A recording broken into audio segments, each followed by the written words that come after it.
Hello everyone, আজকে আমি একটা ছোট্ট একটা টিউটোরিয়াল নিয়ে আসছি। সেটা হলো ফটোশপের হিউ এবং স্যাচুরেশন এর উপর একটা ছোট একটা টিউটোরিয়াল। হিউ এবং স্যাচুরেশন আসলে কি জন্য ইউজ হয়? হিউ এবং স্যাচুরেশন ইউজ হয় প্রোডাক্টের কালার চেঞ্জ করতে, কোনো কিছুর কালার সহজে চেঞ্জ করতে হিউ এবং স্যাচুরেশন ব্যবহার করা হয়ে থাকে। তো আমি ফটোশপের কোনো অ্যাডভান্স কোনো টিউটোরিয়াল বানাচ্ছি না, শুধু ফটোশপের ছোট ছোট বিষয়ে আর কি টিউটোরিয়াল তৈরি করব। তো হিউ স্যাচুরেশন জিনিসটা আজকে আমি আপনাদের দেখাবো যে এটা আসলে কি এবং কিভাবে কাজ করে এবং আপনি এটা দিয়ে কিভাবে কাজ করতে পারবেন। তো সেজন্য প্রথমে আমি ফটোশপ সিসি ওপেন করে রাখছি এবং প্রোডাক্টের পিক নিয়ে আসবো। ওকে, প্রোডাক্টের পিকের জন্য ইমেজ অল, প্রথমে কিসের পিক নেওয়া যায়?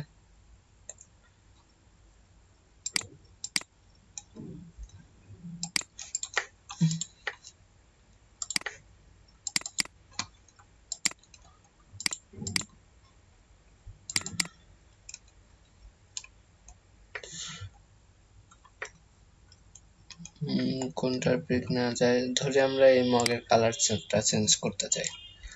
তো এর জন্য এটা ফটোশপে আগে ওপেন করি, ওপেন করে লেয়ারটা কপি করে নেই।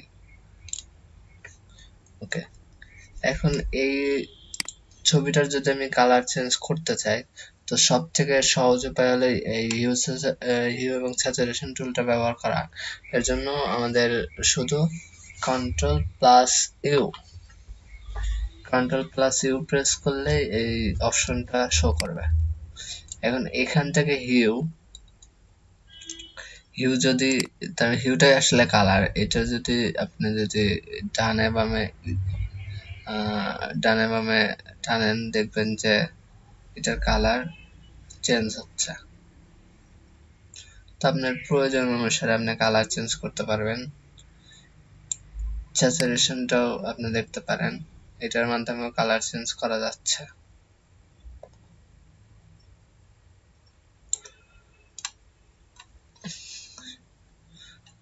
এই ছোট্ট একটা বিষয় আমি আর একটা ফটো নিয়ে আর কি দেখাচ্ছি যে কি করে চেঞ্জ করতে হয়। ধরুন আমরা প্রাণ লোগোটার কালার চেঞ্জ করতে চাই, যে আপনার ভালো লাগছে না, প্রাণ লোগোটার কালার চেঞ্জ করবেন। ওকে, তো প্রাণের কালার চেঞ্জ করতে আবার আমি লেয়ারটা কপি করে নেই এবং কন্ট্রোল+ইউ দিলে তারপর এরকম ভাবে কালার চেঞ্জ করা যাচ্ছে।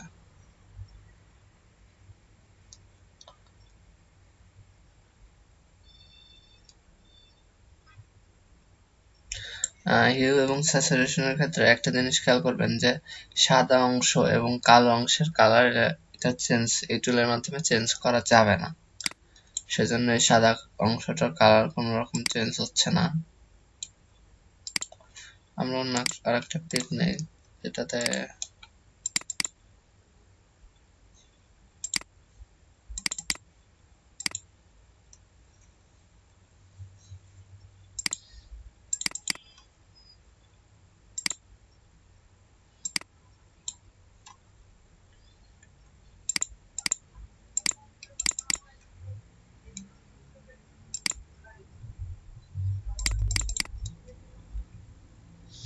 ওরিওটাই নেই।